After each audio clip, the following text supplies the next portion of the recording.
Well, hello there. I'm Jen Jackson, mother of 11 beautiful children. While my life is filled with wonder and adventure, it can sometimes be laced with confusion and what feels like chaos. Can you relate? My goal is to point out that while motherhood can be hard and unpredictable at times, it can also be beautiful and marvelous. As a mother, you have a superpower that cannot be duplicated. You are the true Captain Marvel. Let's talk about it. Welcome to Episode 7 of Marvelous Motherhood with Mama Jen.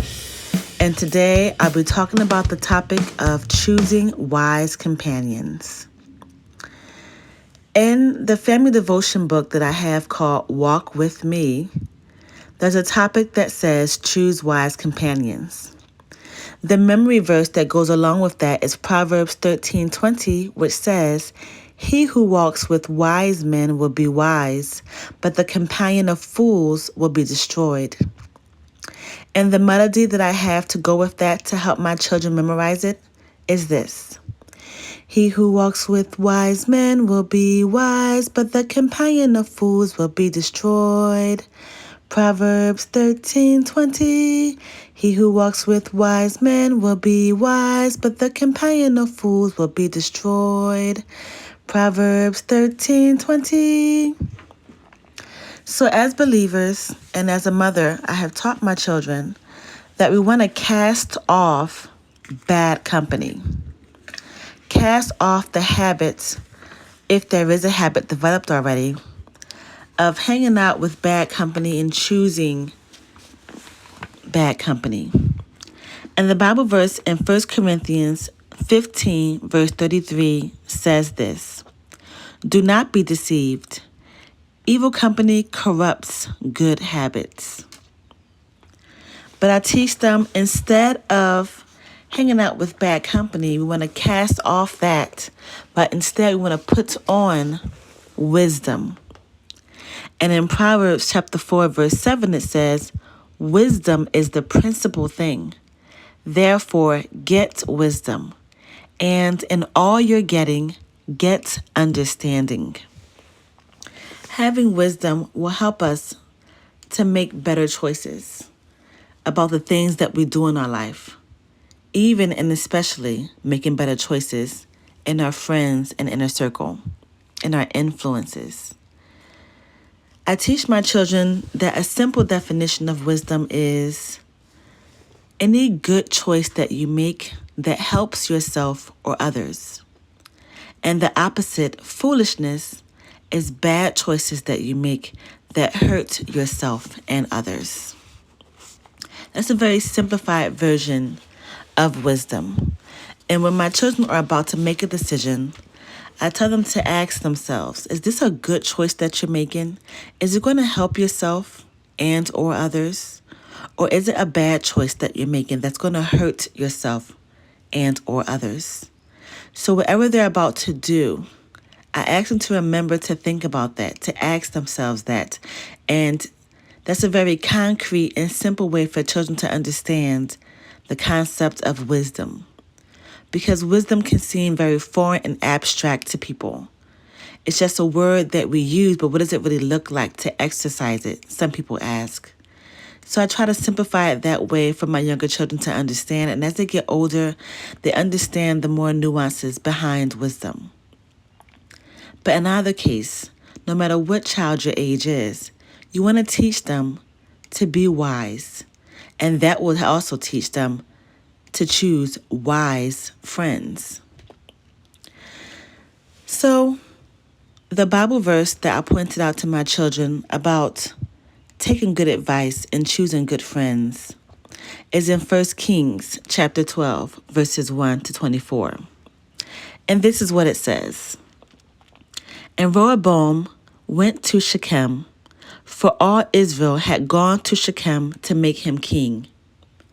So it happened when Jeroboam, the son of Nebat, heard it, he was still in Egypt, for he had fled from the presence of King Solomon and had been dwelling in Egypt, that they sent and called him. Then Jeroboam and the whole assembly of Israel came and spoke to Rehoboam, saying, Your father made our yoke heavy. Now therefore lighten the burdensome service of your father, and his heavy yoke with which he put on us, and we will serve you. So he said to them, Depart for 3 days, then come back to me. And the people departed. Then King Rehoboam consulted the elders who stood before his father Solomon while he still lived. And he said, How do you advise me to answer these people? And they spoke to him, saying, If you will be a servant to these people today, and serve them, and answer them, and speak good words to them, then they will be your servants forever. But he rejected the advice of the elders that the elders had given, and consulted the young men who had grown up with him, who stood before him. And he said to them, What advice do you give? How should we answer this people who have spoken to me, saying, Lighten the yoke which your father put on us? Then the young men who had grown up with him spoke to him, saying, Thus you should speak to the people who have spoken to you, saying, Your father made our yoke heavy, but you make it lighter on us. Thus you shall say to them, My little finger shall be thicker than my father's waist. And now, whereas my father put a heavy yoke on you, I will add to your yoke. My father put a heavy yoke on you and chastise you with whips, but I will chastise you with scourges. So Jeroboam and all the people came to Rehoboam the 3rd day, as the king had directed, saying, Come back to me the 3rd day. Then the king answered the people roughly, and rejected the advice which the elders had given him. And he spoke to them according to the advice of the young men, saying, My father made your yoke heavy, but I will add to your yoke. My father chastised you with whips, but I will chastise you with scourges. So the king did not listen to the people, for the turn of events was from the Lord, that he might fulfill his words which he had spoken to by Ahijah the Shilonite to Jeroboam the son of Nebat. Now when all Israel saw that the king did not listen to them, the people answered the king, saying, What share do we have in David? We have no inheritance in the son of Jesse. To your tents, O Israel. Now see to your own house, O David. So Israel departed to their tents. But Rehoboam reigned over the children of Israel who dwelt in the cities of Judah. Then King Rehoboam sent Adoram, who was in charge of the revenue, but all Israel stoned him with stones, and he died. Therefore King Rehoboam mounted his chariots in haste to flee to Jerusalem. So that Israel has been in rebellion against the house of David to this day. Now it came to pass, when all Israel heard about Jeroboam, they heard that he had come back, they sent for him and called him to the congregation and made him king over all Israel. There was none who followed the house of David but the tribe of Judah only. And when Rehoboam came to Jerusalem, he assembled all the house of Judah with the tribe of Benjamin, 180,000 chosen men who were warriors, to fight against the house of Israel, that he might restore the kingdom to Rehoboam the son of Solomon. But the word of God came to Shemaiah the son of God, saying, Speak to Rehoboam the son of Solomon, king of Judah, to all the house of Judah and Benjamin, and to the rest of the people, saying, Thus says the Lord, You shall not go up nor fight against your brethren, the children of God. Let every man return to his house, for this thing is from me. Therefore they obeyed the word of the Lord and turned back, according to the word of the Lord.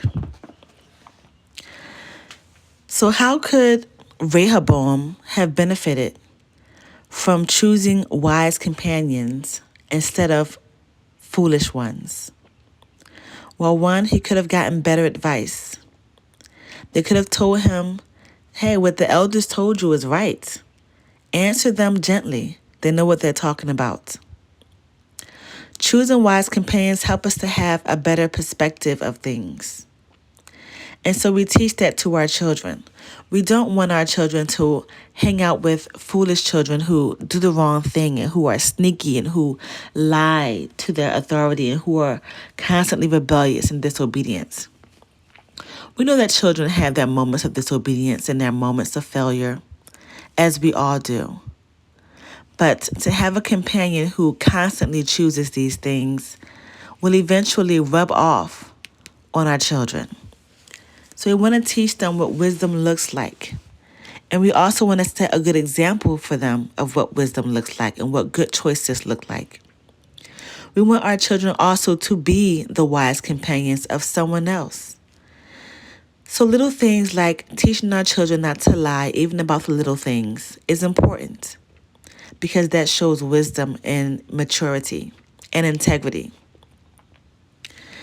I ask my children to choose wise companions because also if you're with a foolish child or evil company and they do the wrong thing, you could end up guilty by association.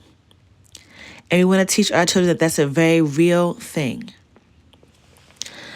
A story I had for when my children were younger, we had moved into a new neighborhood, and there were two young men who lived in a neighborhood who immediately wanted to become friends with my children, which I'm all for. But over time, very quickly actually, I started to notice that these young men were not very wise companions. One young man was very sneaky. He was well behaved in front of me, but if I went in the house and I looked at my window to check on them every now and then, I saw he had a lot of sneaky tendencies, and I couldn't trust him to be alone with my children. Another young man was very, very rebellious, and he would do things that my children didn't want to do, and sometimes they would come in the house just to get away from the things that he was choosing to do. One time he came into our backyard to play at our playground area with my children, and there was a puddle of mud. So my children showed him a game that they made up when they throw stones in the puddle of mud from a distance to see how big of a splash they can make. But the young man from the neighborhood took it a step further and decided to get a shovel and splash mud all over the place, which got up on my children as well. They, at first, my children, told him to stop because he was getting mud on them. Then they started to ask him to please stop. And when he wouldn't, one of my children came to me because I was making dinner to tell me that he was splashing them with mud. So I came out and told the young man to put the shovel down and to not splash anyone else with mud because they don't like it. He put the shovel down and stopped. As soon as I went back in the house, he went back to splashing mud on them with the shovel. So I came back outside and told him he has to leave our backyard because he's not listening and following directions. My children chose to come in the house rather than go back to the front yard to play with him because of his behavior, which was a good choice for them. Later, I found out when he got home and got in trouble because he also got mud on his own clothes, he told his mother that it wasn't his fault he got all muddy, that my children kept splashing mud on him. And so his mother said that he's not allowed to play with my children anymore. At first, I was upset that he had lied on my children, and I wanted to go and talk to his mother about what really happened. But then I thought about it, and I said to myself, I was going to have to tell my children they can't play with him anymore anyways because he's too rebellious. So the Lord kind of worked it out for me. And that's what happened. My children recognized the foolishness in this child, his rebellion, and his inconsideration for them. And they chose to stop playing with him that day. And the Lord made it clear to us to stop playing with him from now on. And it was that simple. But another thing that I learned from that experience was that even when you try to be friends with someone who's doing foolish and rebellious things, you can't change that person. No amount of kindness will cause that person to choose to be wise. They have to want to choose that wisdom themselves. And by choosing to stay friends with him for a little longer, he ended up lying on them and blaming them for something that he was doing wrong. And that's another reason why you want to stay away from evil company, because there's no loyalty to you either.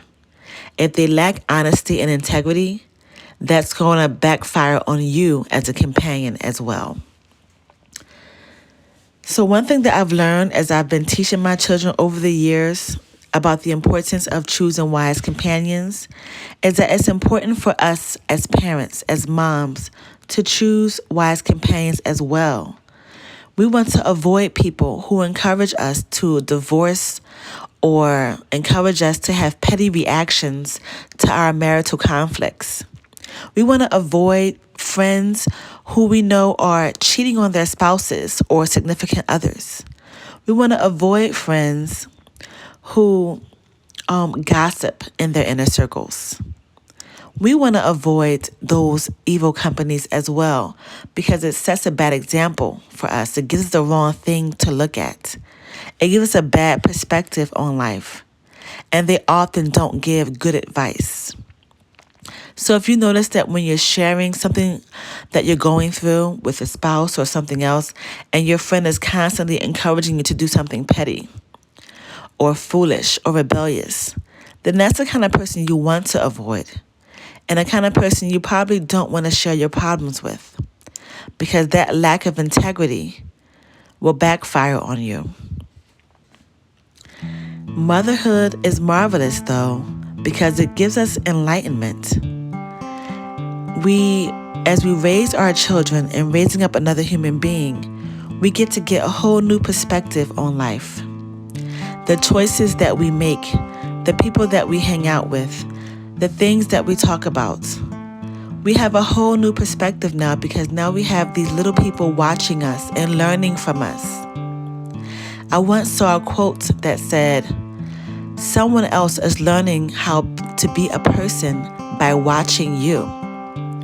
Think about that. And motherhood is marvelous, in my opinion, because it helps us to be better and to level up. That new perspective, that enlightenment that we get as we raise our children is a unique one that mothers get. That I just think there are certain lessons that we learn as mothers that we would not have learned otherwise.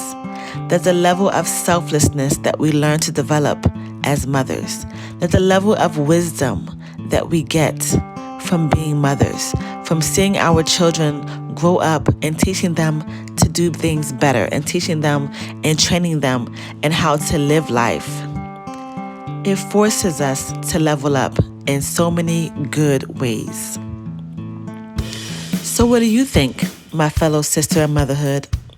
Leave a comment or send me an email, which is listed in the description.